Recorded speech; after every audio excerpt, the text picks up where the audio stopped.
خاموش رہا، اس کے لیے میں دلیل دینا چاہتا ہوں۔ بندے پریشان ہو گئے، انہوں نے کہا کعبے سے زیادہ پاک ہے، کعبے سے زیادہ پاک کوئی کیسے ہو سکتا ہے؟ آؤ قرآن ممبر پہ لے آؤ، بائے بسم اللہ سے شروع کریں، سینے والناس تک چلے جائیں، پہلے قرآن سے پوچھتے ہیں کہ کعبہ کتنا پاک ہے، پھر اسی قرآن سے پوچھتے ہیں کہ بطول کتنی پاک ہے۔ جب ہم نے خدا سے پوچھا ہے اللہ کا کتاب تو بتا یہ خدا کا گھر کتنا پاک ہے، تو خدا لم یزل سے حضرت ابراہیم سے گفتگو کرتے ہوئے خدا نے کہا یا ابراہیم طہر بیتی، ابراہیم تو میرے گھر کو پاک کر، ابراہیم تو میرے گھر کو پاک کر، ابراہیم تو میرے گھر کو پاک کر۔ گھر اللہ کا تھا، پاک رکھنا ڈیوٹی ابراہیم کی تھی، گھر توحید کا تھا، پاک رکھنا ذمہ داری ابراہیم کی تھی۔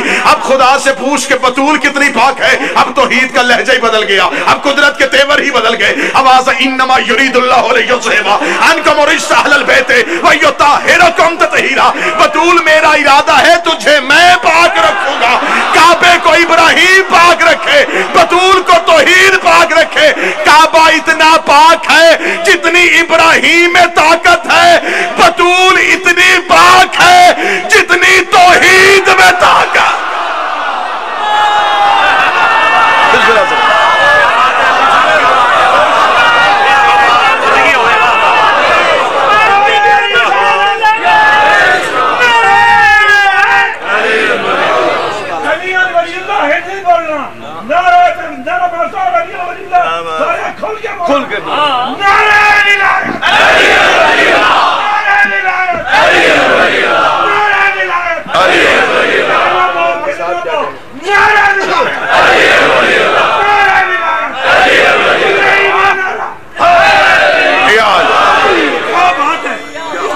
بس پیغام ایک اپیل، چار چیزیں میری قوم کبھی نہ بھولے۔ بزرگ ہو بچوں کو سمجھاؤ، بچے ہو ذہنوں میں عقیدہ بنا کے رکھنا، چار چیزیں کبھی زندگی میں نہ چھوڑنا۔ علی ولی اللہ نہ چھوڑنا، حسین کا ماتم نہ چھوڑنا، سید کی توہین نہ کرنا، بطول کے دشمن کی عزت نہ کرنا۔ نہیں چاہیے ہمیں وہ بندہ شیعہ جو علی ولی اللہ بھی پڑھے اور بطول کے قاتل کو رضی اللہ بھی کہہ دے۔ اگر اس کی مجبوری ہے وہ کسی اور مذہب پہ چلا جائے، ہم بطول کے دشمن کی عزت نہیں کر سکتے۔ جمہوریت ہے، اچھے کو اچھا کہنا چاہیے، برے کو برا کہنا چاہیے، غلط کو غلط کہنا چاہیے، ٹھیک کو ٹھیک کہنا چاہیے۔ حد ہو گئی ہے، مصلحت پسندی کی حد ہوتی ہے دنیا داری کی۔ بلے کہتے جی آخر دنیا داری بھی تو رکھنی ہے، بعض اوقات میں ہمیں کہنا پڑ جاتا ہے نا، چھوڑ دو پھر شیعہ کہلوانا، شیعت نام ہی قربانی کا ہے۔ زبانیں چوک میں دی جائیں تو بندے میسم بنتے ہیں، ہاتھوں میں کڑیاں پہن کے علی ولی اللہ پڑھا جائے تو مختار بنتے ہیں۔ مشکل دور میں سانس لینا سیکھو، ظالم جابر بادشاہ کے سامنے کلمہ حق کہنا سیکھو۔ یا تو کتابوں میں لکھا نہ ہو، کتابیں جب بھری پڑی ہیں پھر شیعہ مرتا مر سکتا ہے، ہم بطول کے دشمن کی عزت نہیں کر سکتے۔ ہمارے ہاں ہم ممبر پہ کہتے ہیں، ہم چھپ کے نہیں کہتے، لاؤڈ سپیکر میں کہتے ہیں۔ زمانہ جتنا بھی مشکل آ جائے، دور اس سے بھی زیادہ خطرناک آ جائے، پابندیاں لگ سکتی ہیں، زبانیں کٹ سکتی ہیں، ہم نہیں ہوں گے کوئی اور آ جائے گا، وہ نہیں ہوگا کوئی اور آ جائے گا۔ حق ممبر سے بیان ہونا چاہیے۔ علی ولی اللہ پہ سمجھوتا کوئی نہیں، ماتم حسین فتوے کا محتاج کوئی نہیں، سید کی توحید کرنے والا حرام زادہ ہے، بطول کے دشمن کی عزت کرنے والا حلال ہی نہیں ہو سکتا۔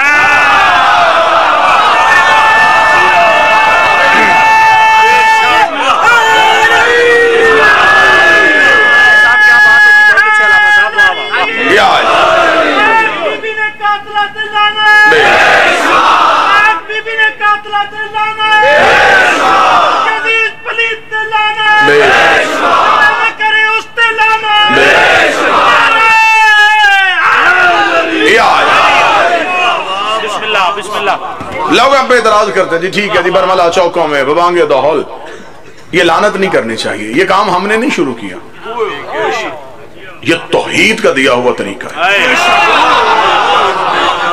وقت کے دامن میں وسعت نہیں، قبلہ تشریف فرمائے، بابا جی تشریف فرمائے، میرے انتہائی مہربان دوست میرے بھائی جناب ذاکر عباس رضا جھنڈوی صاحب تشریف فرمائے، محسن عباس صاحب تشریف فرمائے۔ میں قرآن سے